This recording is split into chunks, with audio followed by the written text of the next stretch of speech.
An escape mechanism is a release process by which the individual reduces pressure within his own nature by some activity or avocational interest. Escape mechanisms can be both constructive and destructive. But when the individual, suffering from intense pressure, seeks escapes, he very likely makes his condition worse, inasmuch as his escapes are as irrational as the conditions that brought about his pressures. The world as we know it now is a monument to man's escape mechanisms. The restlessness, the confusion, the false directives which dominate our activities all add up to the human being trying to run away from himself. He has the belief that if he can get his mind off of himself, he will then achieve inner tranquility. That if he can simply ignore his responsibilities, they will disappear. Unfortunately, this does not happen. Instead of disappearing, these difficulties multiply, because for every problem there must be a correct solution. And until that solution is found, the problem lingers on, no matter how we may feel about the problem. The individual, by nature and by endowments, is a comparatively happy creature. If he does not ruin his own life, he can live rather well. While it is true that living is made up of lights and shadows, pleasures and pains, joys and sorrows, most individuals are adjusted to this concept. They accept it whether it is valid or not. They accept it because they have to. Unless they take a much stronger control of their own conduct than is likely, these patterns of probabilities will endure, and the person will be moved along the path of his lifetime with the lights and shadows much the same as in the lives of those around him. The main problem that we all have to solve some way is how to carry the normal activities of life with a reasonable degree of dignity. We have to accept good fortune with modesty and ill fortune with courage or patience. But the person may not be at all inclined to modesty. He may not be especially courageous, and the chances are he will be completely impatient. Thus, instead of approaching life's conditions and situations with a relaxed internal life, he comes to face the difficulties of the day with exaggerated attitudes and more or less ruthless determinations to do as he pleases. Religion has always tried to help man to find the consolation of faith in time of stress. And regardless of whether we accept a certain faith or not, whether we join ourselves to one religious group or another, there still remains the influence of religion upon the inner life of the person.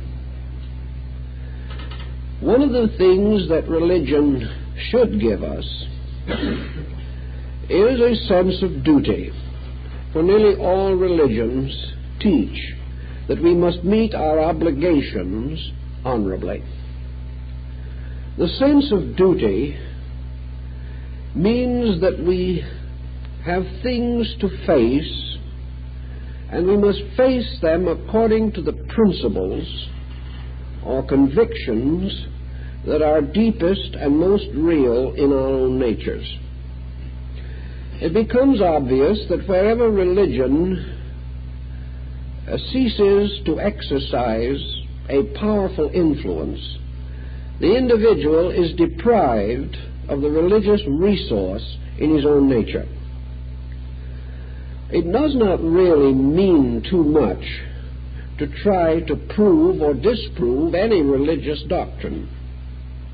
The idea that we gain something by mentally tearing down our own faith or someone else's is essentially false and has a great deal of cruelty in it if this other person's beliefs or our own are essentially noble.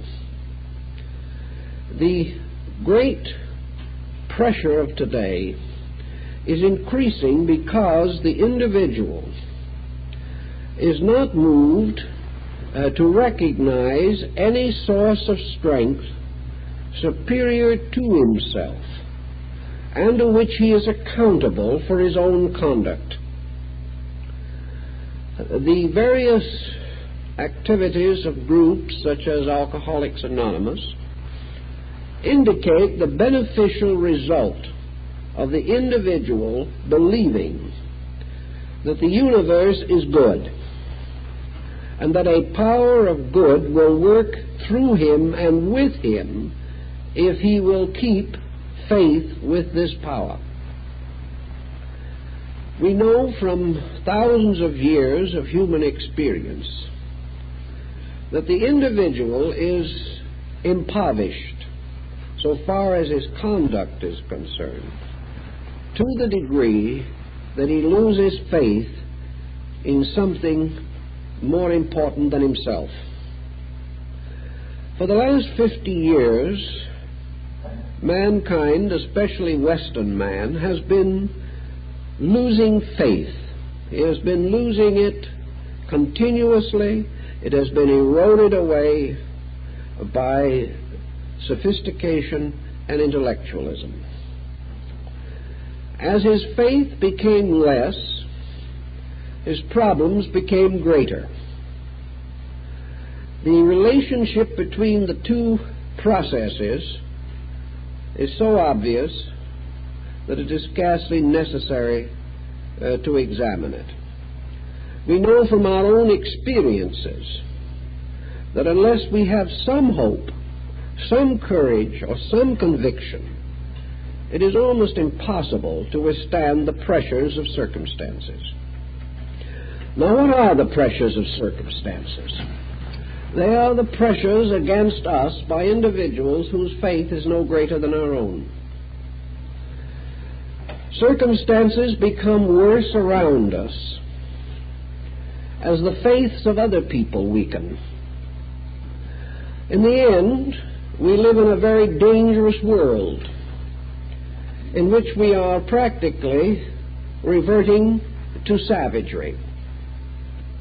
The difference between the savage and the civilized person is his internal code. The savage probably in many instances has at least a conviction that his savagery is proper. He knows no better. But civilized man has not even this satisfaction or consolation. He cannot believe that his ignorance is necessary or that his sophistication is inevitable. It is something that he cultivates. something which he regards as a valuable status symbol in a time when skepticism is fashionable. Some come also to the destruction, or at least the enervation, of their inner resources by simple indifference. They are not actually non-believers, but they give no energy to their beliefs. Their beliefs are simply what we would term nominal. They will give a half-hearted yes to questions involving moral proprieties, but they are not inclined to inconvenience themselves to preserve their own personal integrity.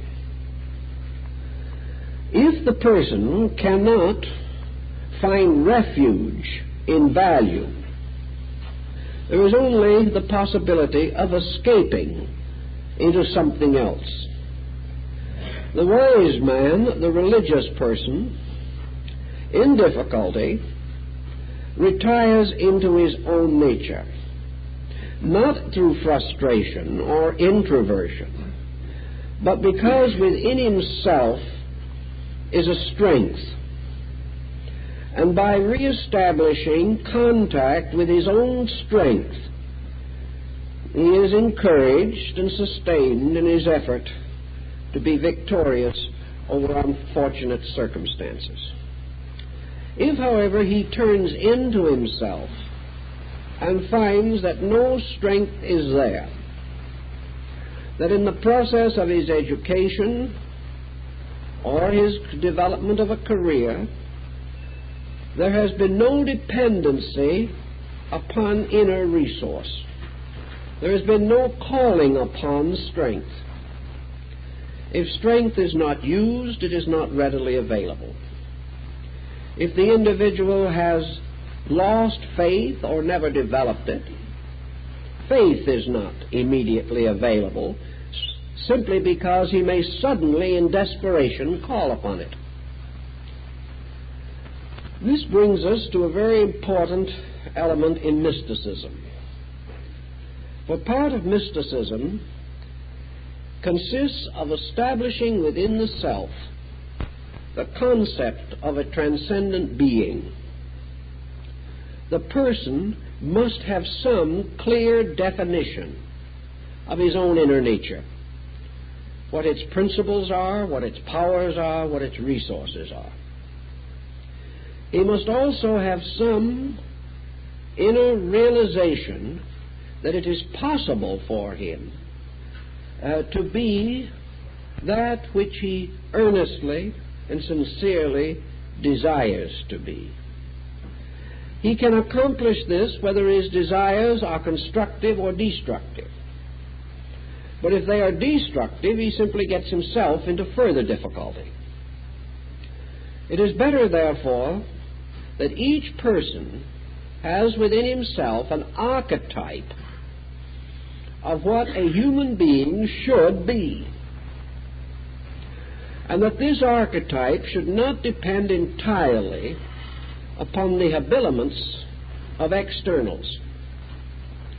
The individual whose idea of what he should be is simply to be more popular, more ambitious, and more successful in his material life is not building any kind of archetype that has any meaning in it.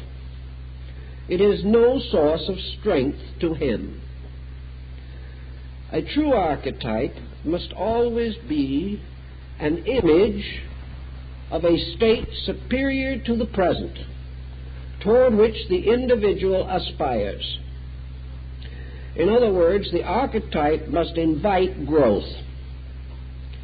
It must impel the person to improve, to become more than he is. But this improvement must not be interpreted only in terms of physical welfare. It is hardly necessary for him to think too much of physical welfare any longer. The state is going to take care of that. But this prospect brings very little happiness with it, because this is not the kind of welfare with which we are really concerned. Very few persons actually believe they are going to starve to death. However, welfare in its better sense implies well-being. And well-being always has to have a plan, a purpose, a vision, a goal, and, of course, a method of attaining these ends. We cannot have any strong image of progress for ourselves unless we have ideals, convictions, or dedications. An ideal is simply an image of a superior self or a superior state of self. It is the recognition that we can be better, not merely the hope that the world is going to be better. Convictions are strength of character. They remind us that these things which we deeply and truly believe, and toward which we are willing to labor, can almost certainly be accomplished. Conviction, therefore, encourages us from the examples of others who have attained to noble state, by examples of achievement in creativity in all its fields. The musician who does not wish to be a better musician tomorrow than he is today will be a worse musician tomorrow. The artist who is perfectly satisfied with his achievement dies at the moment satisfaction sets in. The egotist who is convinced that there is nothing more that he can attain in life in terms of character than that which he already possesses has completely frustrated his own existence. In life, nothing stands still. The person becomes better or worse. And if he becomes worse and remains that way long enough, nature simply removes him from the scene. Nature will not permit an indefinite downhill slide on the part of mankind. And nations which become decadent are like individuals who become decadent. Decadence is nothing but the loss of purposes, the loss of ideals, the loss of goals, and the loss of the sense that it is possible for us to achieve. To try to counteract this type of situation, most persons in their dilemmas or in their misfortunes have a tendency to call upon their older or earlier religious training. In this generation in which we live now, there are considerable numbers of older persons who can remember back to a more secure early life. Not secure in terms of opulence, but secure in terms of value. These older persons had earlier religious training. Many of them came from devout families. Others perhaps came from free-thinking families. But this free-thinking was serious. The liberal was still a dedicated person. These same individuals grew up in a world in which religious values were firm and clear, and the code of life was simple and essentially honest. While it is true that many years have passed since these persons experienced the full force of their earlier training, there is another circumstance in life that is notable. As we grow older, we have a tendency to move backward into our own earlier living. The convictions that sustained us in childhood will largely protect us in old age. We may have neglected and ignored them for many years, but they are part of the subconscious. A simple example of something of this nature can be found in language and in music.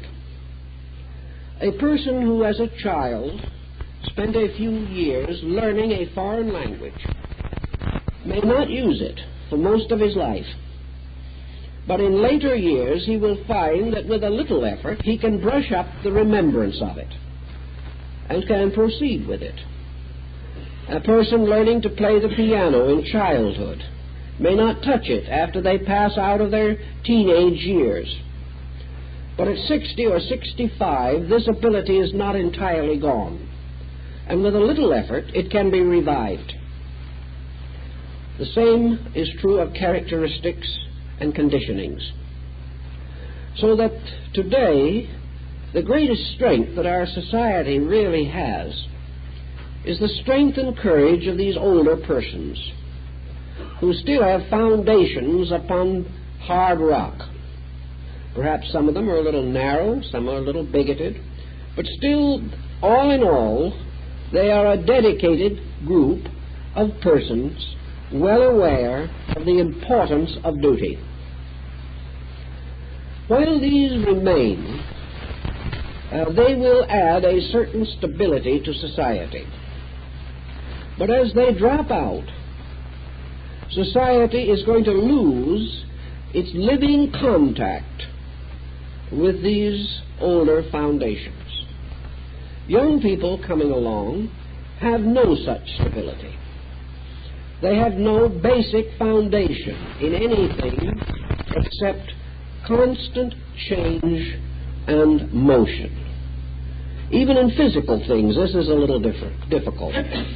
Some years ago, I made a little research on this project because of a number of persons who came in with difficulties. And one family that came in had lived in the same house, in the same community for several generations. In this same symbolism, they had developed tremendous sense of integration. They were part of something. They had a certain strength within themselves, a kind of an immovable quality. Some of it was perhaps not completely desirable, but it did give them a kind of foundation on which to build, a memory of things that endured, of lives that went on, of patterns that completed themselves. Back in this generation, there were archetypes, and they became set in the minds of those who grew up in these patterns. I remember one younger person who came to me not long afterwards. This person was about 17 years old. In 17 years, his family had moved 22 times. He had no sense of home, no concept of continuity. He might just as well have been brought up in a hotel. The family did not move because it had to, but because the family was dominated by an escape mechanism. The family became bored. The family had to live on constant innovation.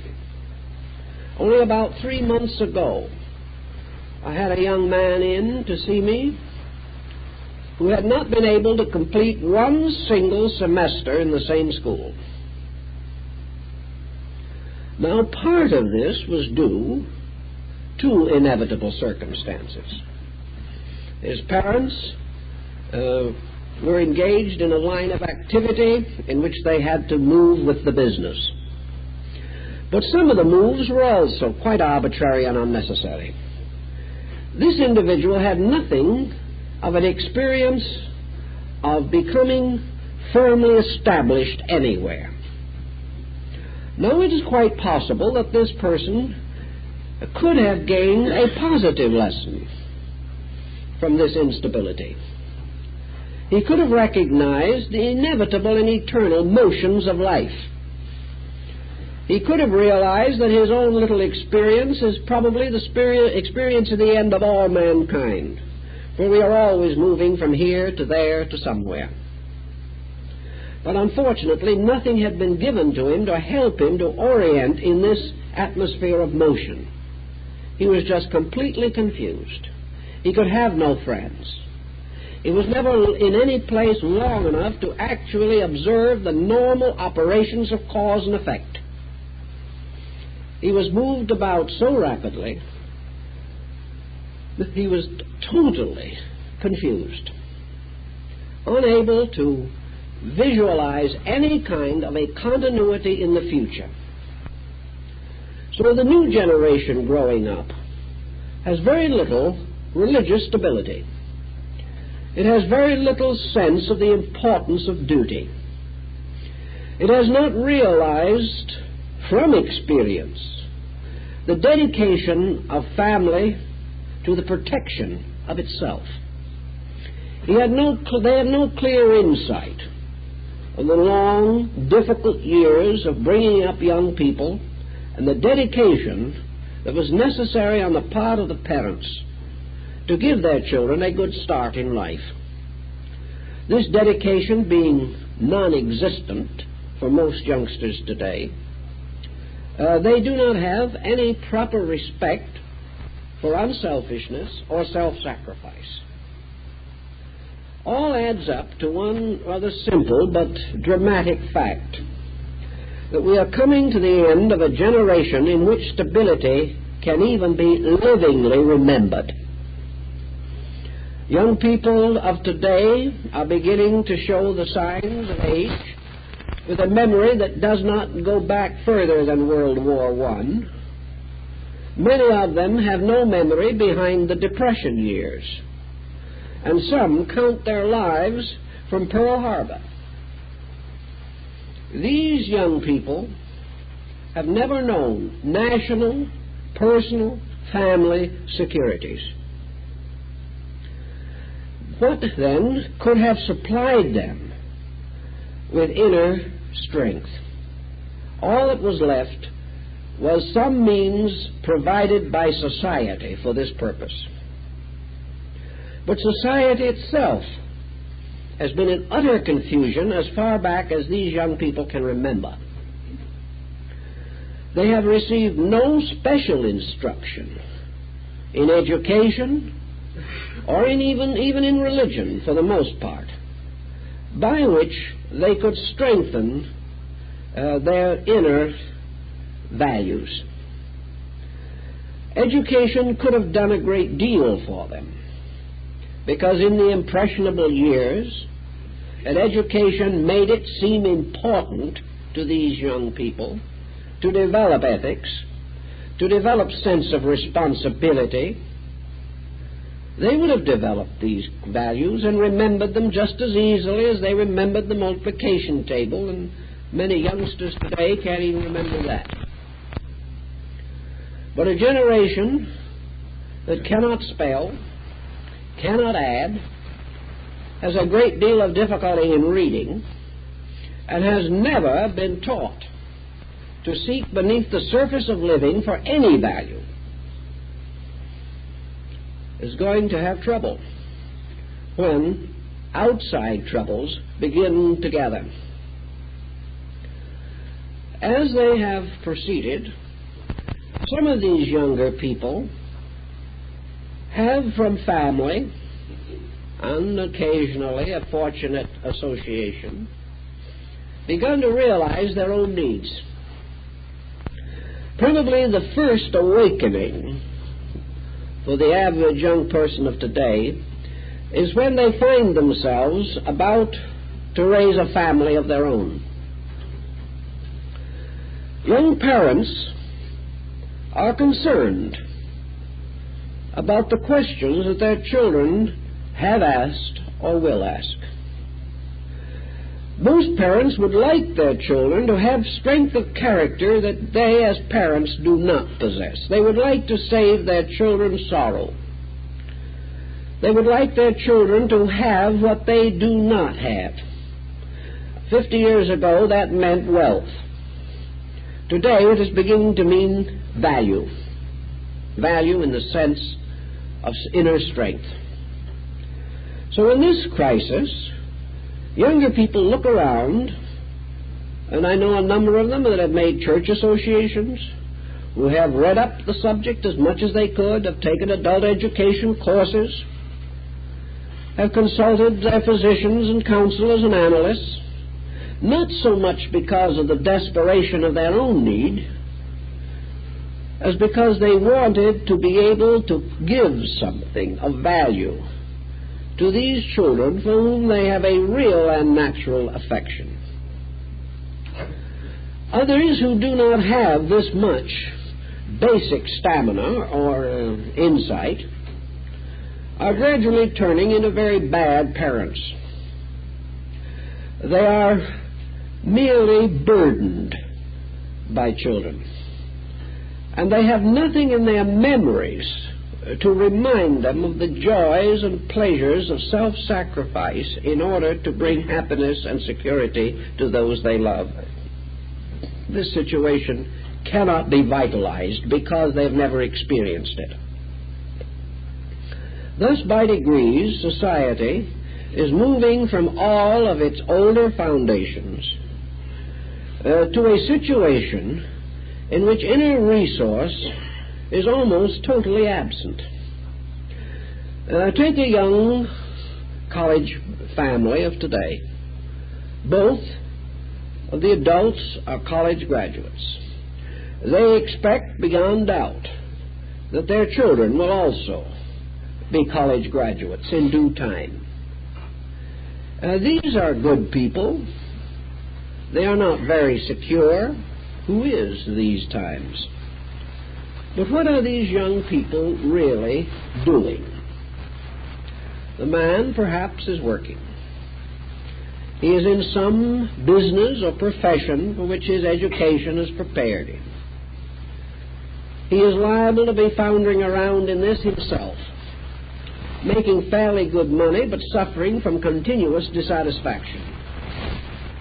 The wife is a college-bred woman. If the children have not yet arrived, she is very likely to be working herself. What are they working for? Down payment on a house. The possibility of more and better furniture. The desire to have an up-to-date car. A new television. Most of these young people have no concept whatever of repairing, mending, or putting together anything. The moment it shows the slightest weakness or sign of age, it is thrown away. There is very little resourcefulness in these younger people. And as a typical family of young college graduates, there's only a fair possibility that they may be at all religious. They are religious, yes, in a sense. They would prefer to be honest. They would like to admit that they believe in the existence of God. But these are not dynamic things. The dynamic things are the television and the car and the plans for the weekend and the celebration of various anniversaries and events. The rest of their lives may be described as rather shallow. Not much real thinking. In the house of such a young couple, you will find very few good books. Most of the things that you will find are the popular sellers of the day, preferably in paperback. You will not find in these homes any good art. This young family may be earning, the two of them working, from $1,500 to $2,000 a month. Yet there is very little to indicate any solid interest in culture. What cultural instinct they have seems to be largely devoted to modernistic furnishings for the home they hope to own someday. As they have been out of college for 3 or 4 years and have no dependents, it is obvious that they will be in debt. There is never enough to go around. They are living for the rays of tomorrow. And when the family does come, unless a miracle accompanies the children, their standard of living is going to be restricted when the young mother can no longer work. This is the pattern. In patterns of this kind, there is a very thin line of defense against trouble. If everything goes along fairly well, if inflation keeps on, wages go up, these young people will overlook the difficulties of the situation or the dangers that may lie ahead. If the young man is able to keep his job, he will complete his payments on the numerous odds and ends which he is accumulating. But if a serious illness strikes, or there is a bad economic crisis, or if any major tension arises between these young people themselves, the chances of a happy outcome are just moderate. Some of them have enough common sense to bring them through. Others, with no patience and no intention to be made miserable for any reason whatsoever, will simply break up a home on the first argument. With this kind of condition generally prevailing, the person is not only without inner resources, but does not even dare to seek for them in himself. He has put nothing in. Therefore, what is going to come out? He does not consider any particular resource within himself as any part of the equation of his life. Success and failure depend upon employment or unemployment. Happiness depends upon having what he wants. Security means that the month's payment has been made. What lies ahead should not even be considered at this moment. When life begins to become more complicated, the person under these conditions is inclined to simply run away. It is astonishing how many husbands run away within a few months of the birth of the first child. Here is a responsibility that they simply are psychologically unable to carry. There are more cases of desertion from this cause than it ever be imagined. Then there is a certain infantilism that comes into this. A young husband is absolutely unable to survive the division of his wife's attention between himself and the child. He has suddenly, to his own thinking, taken a back seat. This bruises his ego, and he has no sense of paternal pride, no feeling that he has now new things to live for. He merely has new interruptions in the so-called orderly procedure of his own life, which is largely the process of doing what he pleases when he feels like it. The same thing happens to a number of mothers. A number of mothers go into decline with 1 or 2 children. By the time the family reaches 6 or 8, however, they have gathered their resources and have gained certain experiences. If the family goes that far, it'll probably pull through. But these young people, they come to me. The young wife is ready for a nervous breakdown. The child has disrupted the pattern of her living. She cannot go where she pleases, when she pleases anymore. This is a catastrophe. She has no defense against it. Where no defenses exist for these attitudes and these problems, we are bound to find troubles. multiplying and no remedy available for them. Escape mechanisms may also be purely psychological. They may take symbolic forms. They all arise from inadequacy. But many of them are not so honest and forthright as the ones we have mentioned. Many are so confusing in their own symbolism that the person himself who is involved does not recognize them. The only way in which a person can really be smart about this is to observe all negative symbols or symptoms that arise in his life and immediately see whether he can relate them to some tensions which have developed in an activity or area of his living. Among the more obscure and mysterious escape mechanisms are those which arise in a person to make it impossible for him to do what he does not want to do. This is a very clever procedure, and the symbolism can become extremely obscure. One form, for instance, of escape mechanism is psychosomatic illness symbolism or symptomology. The person who cannot do exactly as he wants to do settles down to a state of rebellion. He decides that if it can't be as he wishes it, he is simply not going to play the game of life at all.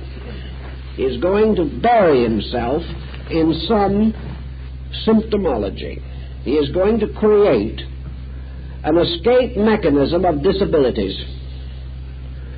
All over the nation, and for that matter all over the world, there are tens of thousands, probably hundreds of thousands of individuals suffering desperately from ailments they do not have. Yet in many instances, the symptoms will actually deceive a thoughtful physician. Not being able to change places with the consciousness of his patient, the doctor is not able to estimate all of the circumstances that are present.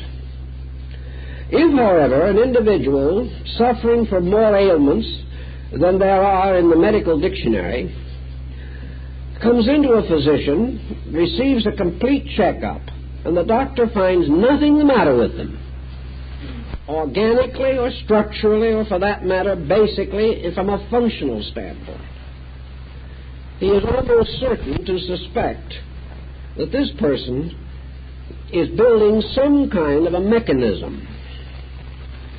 He is trying to revenge himself upon something or someone. I have known cases where individuals have settled down to the rather monumental task of trying to revenge themselves against God. Now, this would seem to be a large job, and it is. Needless to say, they're not very successful, but they're doing the best they can. Many individuals try to revenge themselves upon the world.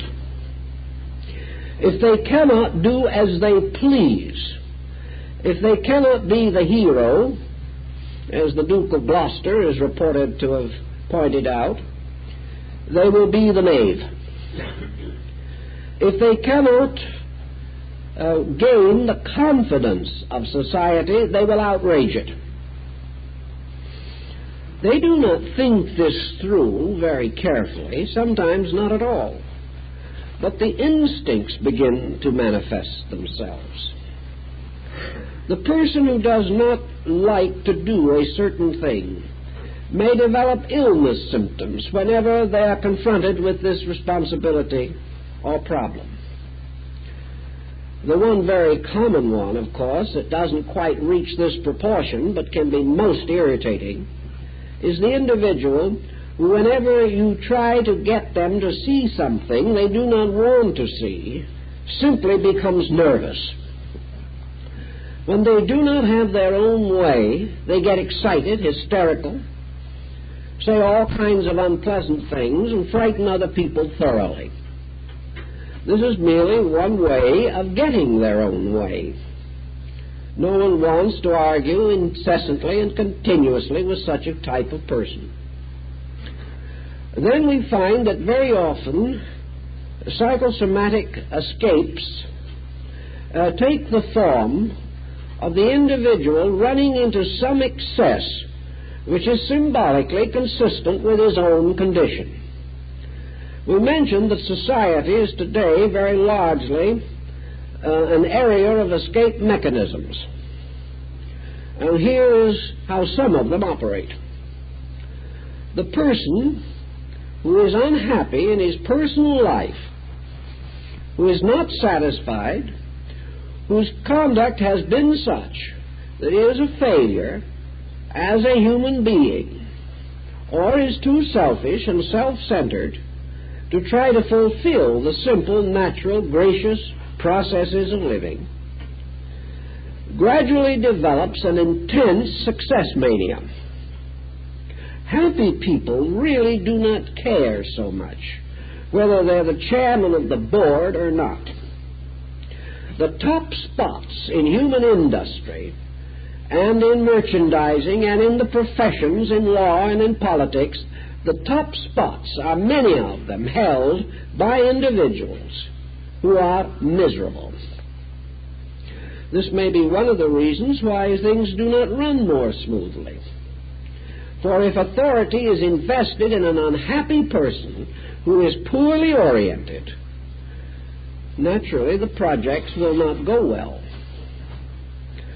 So more and more the individual who is unable to find normal, pleasant living, doing simple, kindly things, buries himself in some kind of a project.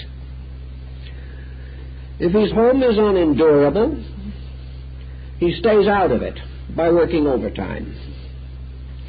If his various associates do not hold his interest or become obnoxious to him, he plans activities which cuts him away from them. If his pressures become too great, he may not even find success a sufficient outlet. The more miserable he is, the more likely he is to become a tyrant, either in a small way or in a large way. Practically all world conquerors are neurotics, because no one in his right mind wants to conquer the world. It's much nicer to live in it and enjoy it. But the person who is unhappy wishes to find some way to forget himself. Because he is unhappy, he also wants to hit back. There's nothing a miserable person finds more objectionable than happy people around him. They in some way convict him and force him to face the fact that they have something that he does not have. Peace of mind. Escape mechanisms also run to alcohol. The alcoholic is almost always a person running away from something. And while very often the alcoholic will not admit it, it is essentially true. Now, there are many persons who wonder why some moderate drinkers become alcoholics and others do not. The answer is pressure. If, for instance, a person drinks only because it is considered socially required, he may suffer from alcohol, but he will not become an alcoholic. If another person, moved by the same original motive, merely to be a social drinker, is under pressure, he will find greater and greater temptation to alcoholism. Alcoholism is simply a phase of man's subconscious suicidal instinct. Therefore, nearly all escapes have something of self-destruction lurking in them somewhere. The tyrant realizes that he is in constant danger of being killed, and yet, as a calculated risk, he would rather gain his escape purposes and face this end, as Hitler did in the bunker under Berlin. It was the mere final culmination of the individual running away from himself. And as a symbol of this escape, death comes as a symbol of the escape of the individual from all responsibility and all condemnation or criticism. Most people have been brought up to speak kindly of the dead. And the individual who is subject to criticism, which he may justly deserve, feels that in death he will no longer be criticized.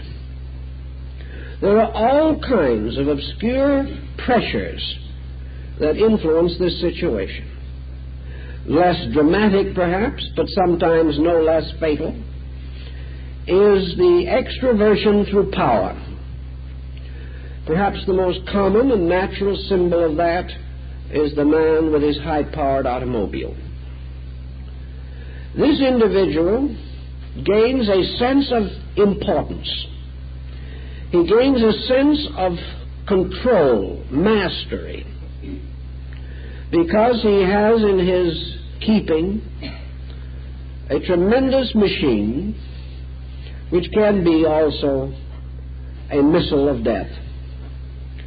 The person fighting traffic, determined to pass every other car on the road, although he is not going to perhaps get home more than a minute sooner, is actually seeking to gratify the instinct to superiority. And because his normal conditions remind him continuously of his inferiority, he finds in this power drive of his car a tremendous satisfaction, a sense of triumph. He feels himself leading perhaps others who are wiser than himself and perhaps too wise to race with him. Everywhere we turn, we see these escape mechanisms. Another one is extravagance. The person who feels that if he spends more, he can spend himself into some state of superiority. He escapes from prudence, from reasonableness, by extravagance. And it is astonishing how often a planned program of economy necessary to maintain a family will end in a sudden burst of extravagance. The individual is unable to retain his sense of moderation. To be deprived becomes to be imprisoned, and everyone longs for freedom. One of the reasons why we will probably have war for some time yet is because war is a powerful instrument of extroversion. The individual who joins up has his little moment of applause. Many motives may impel him. Of course, there is always that draft, which is one motive. But there may be others. He may volunteer. He volunteers perhaps to escape the humdrum, to escape a job that will never be very interesting, to escape from the fact that he is not noticed, recognized, or considered important anywhere. But when he enlists, The boss shakes hands with him and wishes him well. The boss has never shaken hands with him before. The boss will shake hands with him once more if he comes back. That's when he returns. And 2 weeks later, everyone will have forgotten him. But if he goes forth with this sense of importance, he is now a defender of his country and a stout supporter of democracy, and he's now going to fight the war that's going to end war. It's always been the same. He may pass through terrible tragedies and may never come back. But still he has had his moment, his escape. It was a calculated risk, and he chose the hazardous way. Anything rather than to continue for a lifetime in mediocrity. It was Mussolini who said that it is better to live a few years as a lion than a lifetime as a lamb. And that is exactly what he did. So in all these things, escapes are nearly always poor choices. Sometimes they are wiser, where the person, carefully calculating his values, seeks not an escape, but a legitimate release within the area of the reasonable. Hobbies, avocations, new interests coming into life to combat monotony. Because one of the problems that we all face in a highly regimented society is monotony. And against this monotony there is an individuality in all of us which rebels. So we have to try to find some legitimate outlet. Most of the inmates of our prisons are escapists, and by a strange circumstance they escaped into prison. This was not how they calculated it, but this is what happened. I've talked to prisoners in many of our state prisons, and some of them, even behind the bars, feel they made a good bargain. They escaped from something worse. They escaped from situations which they could not endure. Others, of course, used escape mechanisms because they wished to achieve, at least temporarily, luxuries or a social condition which they were not willing to earn or could not earn. Lured on by publicity and by very poor social standings, they tried to be great for a day. And because their rebellion was against society to begin with, they revenged themselves by afflicting society, by attacking it. This vast outbreak of attacks on persons, this rising tide of violence, much of it by persons who do not even know their own victims, represent moving from some compulsion of inadequacy in his own nature. Now, this inadequacy doesn't always mean that the person is really inferior. That is another interesting problem. It means that the person does not believe sufficiently in himself, that perhaps he has abilities, but has so negative a personality that his abilities are never recognized and the opportunities which he really deserves never come to him. Very often also ability is housed within a most forbidding appearance. The individual's personality is against him. He is unable to give sufficient sense of acceptance to other people. An outstanding example of that problem was the great composer Mozart. He was a most unprepossessing looking person. And although his genius was tremendous, he was never really accepted as persons of lesser ability were accepted.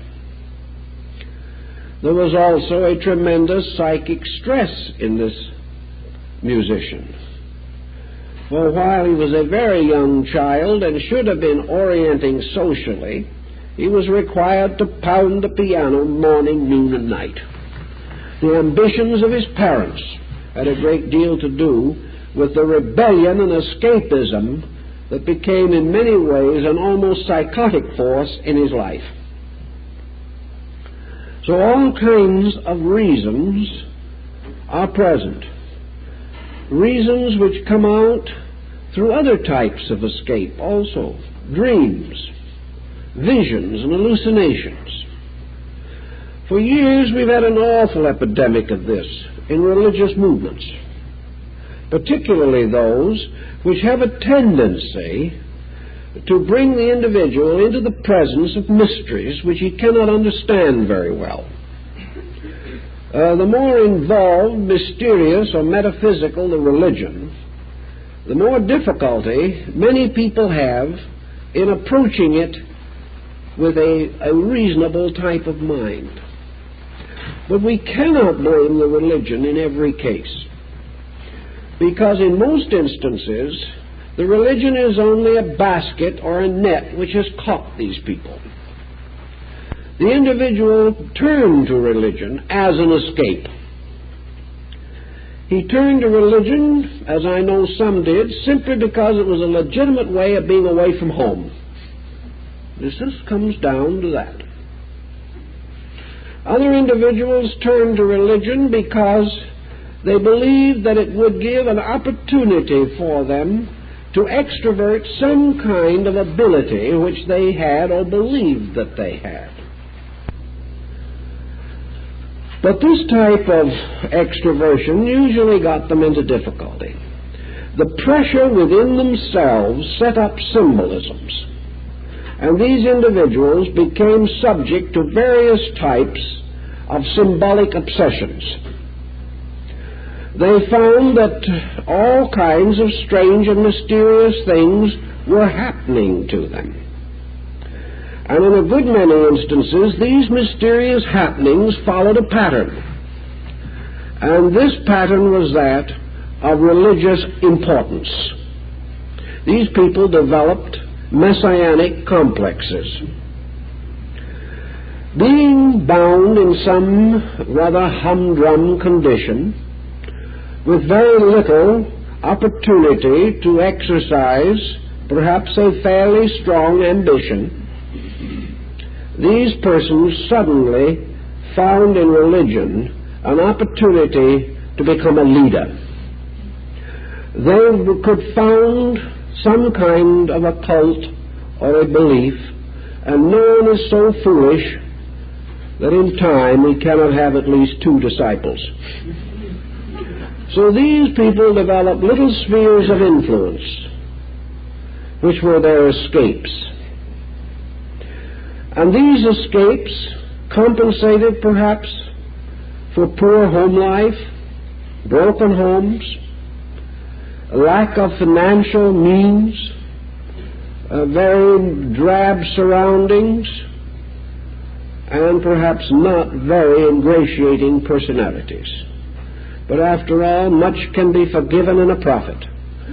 And what appears to the average person to be a bad disposition takes on the appearance of a high dedication when it is associated with religion. So we know that religion really became a scrap basket for escapists. It has always been this way. There's nothing especially new. But it should help us to realize that the cause is not religion. The cause is the interpretation of persons, and this hanging upon religion as a last escape from reality. Now, what are all these people trying to escape? In most instances, it is some kind of reality. You do not do unreal things unless you are trying to escape from something that is just too much for you to carry, or you think it is. Reality is the heaviest burden that most people have to bear. The reality of who they are, and what they are, and what they can do, and what they cannot do, and why they should be proud of themselves, or why there is nothing for them to be proud of. These realities come to an individual who is utterly untrained to receive them or accept them. Most persons have not developed their own potentials as they should have. Because society never demanded it, and because perhaps they were too lazy to be interested in it at the right time, these people drift into middle life with extremely limited abilities, and perhaps with the best of good intentions, but no way of fulfilling any of these intentions. Their advice is abominable, their suggestions are impossible, yet they mean well. They're warned to help, but for some reason everyone they help gets worse. This is something that psychologists know about, the ministers know about it, the world knows about it. But up to now there has been no standardized program or method set up to cope with the real facts. Churches today are bringing in pastoral counselors, and many ministers are now being educated with psychological courses as part of the curriculum.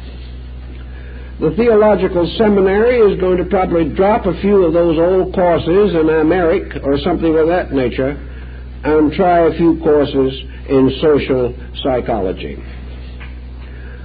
But actually, while this may help and can provide something, it would seem to indicate that religion has very little confidence in itself as religion. It is falling back upon science. It is taking the same procedures as the non-religious person, as much as to say the needs of these people are not spiritual needs at all. And if the religious person is in trouble, give him tranquilizers as you give them to everyone else. Or send him to a psychiatrist, or institutionalize him, or follow in the same procedures that were set up by a series of somewhat atheistic psychologists 50 or 75 years ago. This does not seem to be a solution. It is not a solution scientifically, so why should it be when the theologian applies the same technique? The answer does not lie here at all. The religious solution to these pressures is part of its own inheritance. Religion is something different. It may have philosophical overtones, but it is not basically a philosophy. It may have scientific elements in it, but it is not basically a science. And where efforts are made to confuse these values, everything is worse off. The contribution that religion bestows upon the individual is a kind of internal reorganization of his standards of living. This reorganization is not in terms of some academic program. It is the individuals coming to face the larger realities of life. What the religion can do for the person is to make him realize the importance of the things he is doing now. that the securities of life, the values of life, the good consequences which he looks forward to, are reserved for those who meet the obligations of the day with serenity and insight. There is nothing that we have to run away from except our own ignorance. And there is really no way of successfully escaping that. Wherever we go, we take it with us. Any unhappiness that we seek to leave behind outruns us and gets to the same end as soon as we do. There's no solution here. Religion should set up its own formula to handle all types of neurotics. One of the things that religion has always taught man is the dignity of faith. And that faith, in a mysterious way, is our acceptance of a universal plan. A plan which to the religionist arises in the divine will. A plan which is right and proper, whether we like it or not. To stay with the plan and fight it through is to become strong. To run away from the plan is simply to be weaker. If we run away often enough, we reach a state where we can do nothing else. Escape becomes instinctive. We can no longer stop our own feet as they hasten off. Consequently, problems are very often nothing but our own reaction to normal and reasonable situations. In every situation that is natural and proper, there may be expenses, but there are also compensations. The individual who has to give up a little of himself to maintain his home suffers a small loss, but if his attitudes are right, he enjoys a great gain. He finds that in the fulfillment of the natural plan of life, he grows, strengthens his character, and becomes capable of a deeper appreciation of values. The person who is forever escaping is deprived of the joy of the securities of those who stay with it and master the situations that confront them. The individual, for example, who has a natural inborn dislike for work, and there are a good many of them, finds hundreds of reasons for changing jobs. If his dislike for work is strong enough, the employer also finds reasons for getting rid of him. But even if this emergency does not rise, the person seldom stays anywhere more than a few months, where he is able to manufacture enough dissatisfactions to move him out of the employment. I know persons who have made a successful career of this. They can boastfully say that they have never kept one job for any length of time during a lifetime. And because of this, and because they remained in a strange, negative way their own boss meaning the fact that they were always able to quit when they wanted to, these persons believed they had achieved a victory. But they had attained a victory at the loss of all of the securities of life which they should have enjoyed. They never had even the physical things that they might have had. They never had any respect for society. They never developed any orderly habits. The individual who has this kind of a mind, always escaping, usually has a home that is as confused and disordered as himself. everything fitted together. This person or these persons simply cheat themselves. They run away from a self-discipline which they all need, and assume that freedom is freedom from responsibility, when this is not the case at all. Consequently, if a generation becomes too addicted to escape mechanisms, it will weaken the entire social structure. It will cause the person to be so continuously dissatisfied that he can scarcely maintain himself and will contribute very little to any collective purpose or project. He will be dissatisfied, he will be against everything, and most of all, he will be sick. His health will reflect all of these problems, and one of the commonest phases of the escapist's health problem is his constant addiction to health fads. By the time he has to move from one fad to another for half a lifetime, his digestion is ruined as well as his disposition. What do we actually need? We need the thing we don't want to take: orders. We need to be under the supervision of something that is strong enough to control us, and also sufficiently good to provide us no excuse for rebellion. In this world, there is nothing that can really give us this kind of discipline. A top sergeant in the army can do fairly well, but even such a person has a very limited area of disciplining.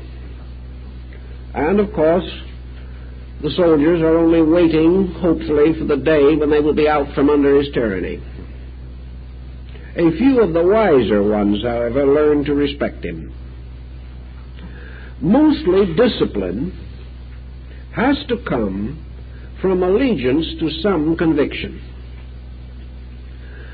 And this problem of allegiance may require some rather careful thinking. Religion is about the only thing that can really give it to us. And wherever anything else takes the place of religion in giving it to us, that other thing becomes a religion, at least for us. Just as communism has become a religion in these socialized states, it has taken the place of a spiritual allegiance. An allegiance we have to have. And it is best for us if it is an allegiance to something just. The more strength we have, the more we enjoy being strong. There is very little desire to escape from a situation with which we are well adjusted. It is this lack of adjustment that causes the discomfort that makes us run away. Religion has certain things to offer. First of all, it has a tremendous moral force. Like it or not, believe it or not, 3/4 of mankind is dedicated to religion of some kind. The Christian, in associating himself with his faith, associates himself with 875 million other human beings. This is important. For while numbers does not necessarily mean quality, numbers means weight. It means the fact that the individual is not alone. He cannot regard himself as being simply a crack-brained adherent to something. He belongs to a motion that the majority of mankind regards as good, whether they practice it or not. In addition to this tremendous body of Christendom, there are enough other religions to bring the religious population of the world to over 2.5 billion. And this is allowing a goodly number for the non-believers. Those, therefore, who find some interest in religion do not need to regard themselves as eccentric or gullible. It is only that they need to regard themselves as having the same needs as the majority of other human beings. All human beings need food and clothing and shelter. They also need friendship and faith. These are the essentials of life. Any person who cuts himself off from these essentials is just doing himself an ill service. Now, it's also quite possible that a sophisticated generation growing up at this time cannot accept without question the beliefs of their ancestors. This means that there are progressives in religion. There always have been. Luther was a progressive. Calvin was a progressive. Each of these individuals found it necessary to adapt faith to the requirements of a contemporary world. We may still have to do this. Religions evolve as people do. And a religion that stands still is soon extinct. But it does not follow that because we have to adapt, that we have to deny. It is perfectly possible for the average person to develop a strong religion, either within the body of the religious structure of the world by selecting a group close to his interests, or by making the study of religion a valid activity of his own search for faith being a major labor of his life. And in this way, in searching for faith, he is not running away. He is looking for answers. Now, some will say, of course, that religion is itself a great escape, that it is an escape from scientific realism, that it is an escape from a mechanistic industrialism. But most persons who have been religious since the beginning of time have not been escapists. They have been strong in their sense of duty, and religion has strengthened them rather than weakened them. It may have made some of them intolerant, it may have made some of them bigoted, but for the majority it gave stability, it gave patience, it gave willingness to sacrifice self. And in each of the religions there has been some heroic personality that has arisen, a savior, a prophet, or a sage, whose own conduct exemplified his faith. And these noble examples have benevolently influenced hundreds of millions of human beings in the last 3,000 years of history. Religion, therefore, when it is adjusted by a definite effort of the individual to his own needs, when the understanding of life arises from one of the great systems which have given courage and integrity to the ages, the person has a pretty reasonable probability of gaining a kind of character which will sustain him in his hours of need. He will find inducement of example, of belief, and of living inducement to patience, to generosity, to forbearance, to forgiveness. He will find more and more emphasis upon virtues attained, and less emphasis upon indifference to character. There are a great many cases recorded in which religion has contributed to recovery from mental and emotional ailments. In fact, the present trend in psychology is also a new and divided allegiance. Today, many psychologists, having had many years of experience and countless failures, have come to the conclusion that religion is an important element in all forms of psychotherapy. The individual who is naturally religious is more easily worked with. The individual who has faith in God has greater faith in himself. The individual who believes in religious principles has greater tendency to resist demoralization in his own conduct. We find that where a religious person relaxes, his religion is likely to show. Where he is not a religious person and relaxes, nothing shows. There is no available strength released by relaxation, and yet all strength arises in relaxation. Consequently, we have every reason to feel that religion helps the person to fight it out wherever he is. It has a tendency to protect him against self-pity. Because if he is religious, his perspective is changed. An individual who suffers simply because he is in a situation resents both himself and the situation.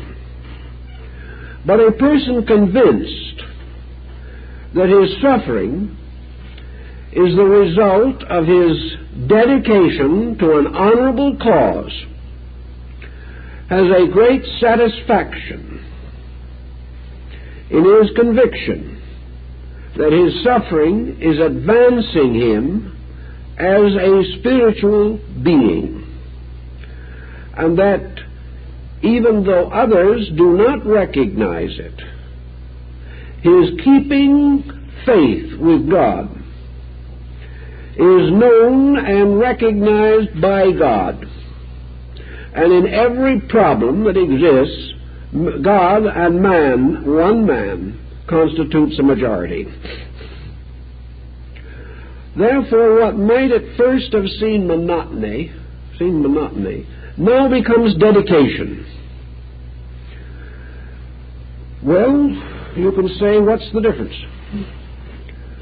That dedication is only another name for monotony, and that the individual is fooling himself. It's still monotony. There's one difference, however. Whether it is dedication or monotony, if he stays with it, it is discipline. If the impulse to run away causes him to leave his dedication or his monotony, then he has definitely injured himself by any code or attitude he may care to hold. Nobody is better because he runs away from reasonable dedication to responsibility. If, however, he stays with it, from whatever motive he may hold, he is a better person. He has strengthened resources. He also has developed a new sense of the recognition of his own dignity. When this person can say honestly that he saw his duty and he did it, this person has a greater sense of personal human dignity. He has more respect for himself. And he also will discover as time goes along that other people have more respect for him. And this allegiance to that which is necessary is the highest status symbol in the world.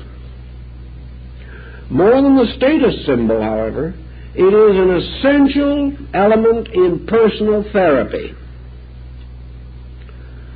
If religion, therefore, gets us over the impulse to be irresponsible, it is worth whatever it costs us in time, energy, or contributions. If religion convinces us that we live in a universe of justice and integrity, and that somewhere there is a principle that cannot be deceived, and that that which we earn must inevitably come to us in due time, which is merely a statement of the law of causality, we gradually become responsible persons. As responsible persons, we expect to make decisions. As responsible persons, we also prepare ourselves more adequately. The individual who intends to live a life of evasion has no inducement to prepare himself for anything, unless it might be a safe place to land when he escapes. But the person who is intending to make decision has new encouragement for self-improvement. He has new things to think about, more important than the next television program. In his effort to understand life, he has taken on an interest that will outlive him. He can never understand it all. But as he goes further into it, he will become more aware of its sublimity. One of the reasons why we have so many comparatively irreligious people is because so few look under the surface of things. They are not quiet long enough to contemplate life. They have not reached the degree of insight in which they can sit down quietly under a tree and be completely overwhelmed by the majesty and mystery of existence itself.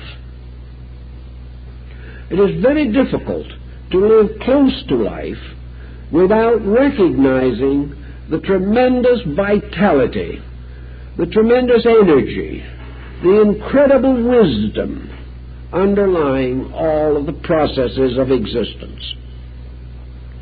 So by taking a decision of responsibility and supporting it in every way that we can, by logical argument, by experience, by tradition, by history, by observation, we gradually begin to make sense out of living. We overcome the superficial either-or attitude of the old Aristotelians. We no longer brush off great masses of humanity as wrong or unimportant. We do not take superficial stock of things. And as we begin to think more, we cannot find as many excuses for our own mistakes. The less we think, the more completely isolated we can become, and the more we can create an imaginary universe and try and live in it. It always cramps us, so we break through and escape into a realm where we have no experience and no preparation. Escape mechanisms cannot solve things, because if we escape from a dilemma, we merely escape into another one. Solution never lies in where we are, but what we are. There is no way in which we can run fast enough to get beyond that kind of a place where trouble can lurk. No matter where we roam or wander, or what part of the world we set about to live a hobo existence in, there is no escape from danger. There is no escape from uncertainty or the possibility of immediate responsibilities. We must either accept them or diminish ourselves to a condition of uselessness and hopelessness. Religion, then, helps us by giving us what science and even philosophy may not be able to confer. Science certainly cannot at the present time. Philosophy might, but the kind of philosophy that would is not contemporary. You've got to go back to the classics, because most modern philosophy is generated from disillusionment and is simply another type of frustration. The philosopher is trying to escape by assuming that the universe is meaningless in the first place. Where he is going to escape to in a meaningless universe is not quite clear. Religion still remains as the only dynamic, because it is the one thing, one form of insight which powerfully stimulates our emotional values. Religion activates our sense of sublimity. It strengthens our realization of beauty. It releases our natural instinct to venerate. It finds its expression in worshipfulness and its peace in the quiet sanctuary. It is a very stable thing, although sometimes it falls into crystallization. But for the person who has never experienced it, it is a very present help in time of trouble. It gives the person the possibility of the quiet, valuable life. And in the long run, the most important thing about living for most people is that while they are alive, they live well. Most persons who have religion have a better record than those who do not, unless they violently and vigorously destroy their own religious integrity. I have known a great many persons who have found in religion the strength for long and useful lives. And during these lives, a continuing veneration, not only for deity, but for their fellow men. That these persons, imbued with the Sermon on the Mount, trying within themselves to continually perpetuate the life of their Messiah, these persons follow some simple injunction. They take up their cross and follow in the footsteps of the Master.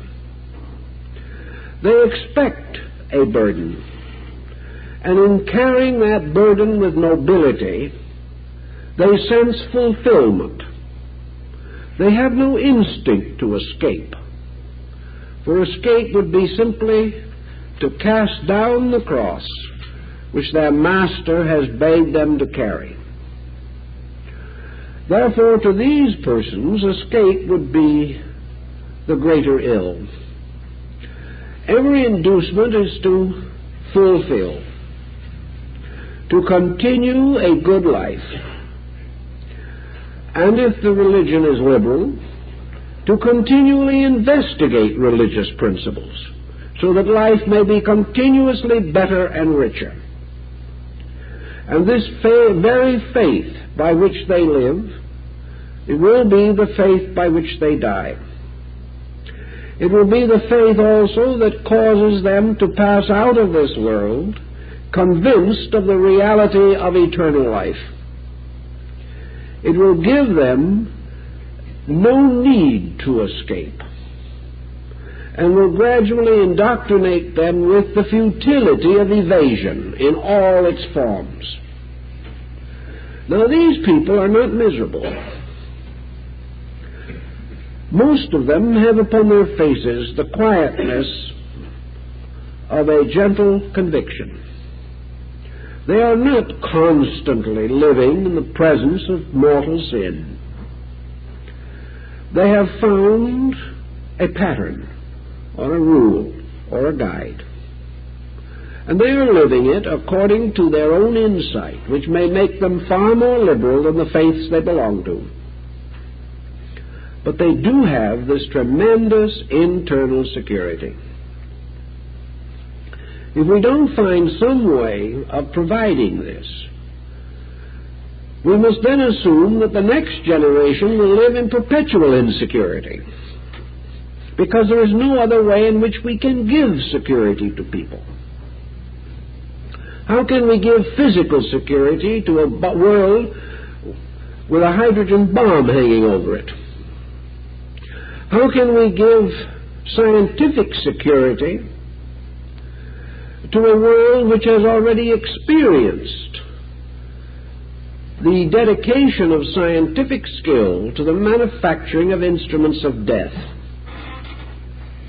How can we give industrial security? All we can possibly give is a welfare plan, and we're not sure that we could maintain that. We certainly cannot give fulfillment. The only way in which we can give the person a rich life is to enrich his inner life, and by so doing help him to use his resources according to a high standard of personal idealism. This realization is his reward. He does not need to escape because he has established a dignified relationship with life already.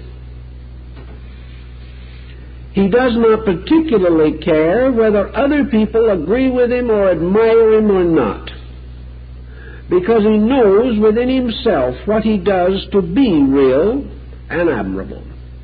And if he has these values, some will admire him, and some will understand him, and many will respect him. And this is what constitutes his fulfillment from a social standpoint. So I can say very definitely from a lot of work with people that the ones who have made an important religious life for themselves are the ones least likely to be in trouble. And it is the individual who, turning from his own self-development to the criticism of other people, who is in trouble most of the time. We are admonished not to judge, because in whatsoever manner ye judge, so shall it be judged unto you. We are not here to judge, we are here to live. We are not here to depreciate the faith of other people, but to strengthen our own.